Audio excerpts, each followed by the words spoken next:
Municipal ఎన్నికల counting కొనసాగుతుంది. సంగారెడ్డి జిల్లా గడ్డపోతారం మున్సిపాలిటీలో 18 వార్డులకు గాను బీఆర్ఎస్ 14 వార్డుల్లో విజయం సాధించింది. మరో 3 వార్డుల్లో కాంగ్రెస్ గెలవగా ఒక వార్డులో స్వతంత్ర అభ్యర్థి గెలిచారు.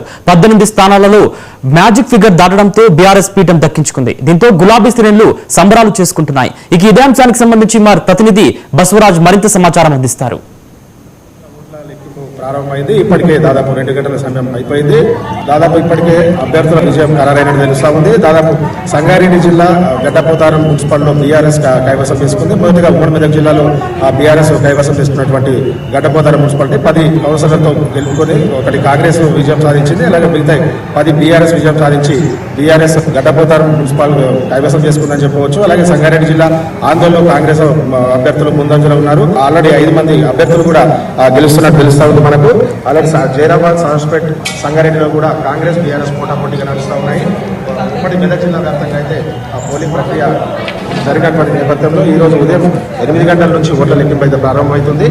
మొత్తం ఎక్కడెక్కడ కట్టుదిట్టమైనటువంటి ఏర్పాటు చేసి పోలీసులు పటిష్ట బందోబస్తు ఏర్పాటు చేసినటువంటి పరిస్థితి తెలుస్తూ ఉంది.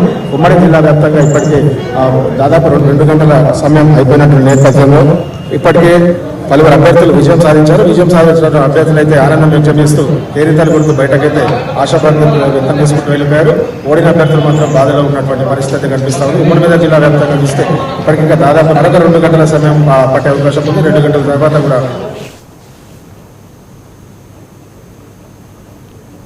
నల్గొండ జిల్లా దేవరకొండ మున్సిపాలిటీలో క్యాంపు రాజకీయాలు ప్రారంభమయ్యాయి. గెలుపొందిన కాంగ్రెస్ కౌన్సిలర్లను కాపాడుకునే పనిలో కాంగ్రెస్ నేతల నిమగ్నమయ్యారు.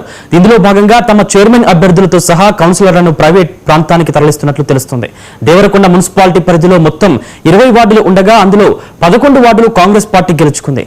2 ఇండిపెండెంట్ కౌన్సిలర్లు సైతం కాంగ్రెస్ కు మద్దతు ప్రకటించారు. వీరందరినీ 16వ తేదీ వరకు క్యాంపునకు తరలించినట్లు కాంగ్రెస్ పార్టీ నాయకులు పేర్కొన్నారు.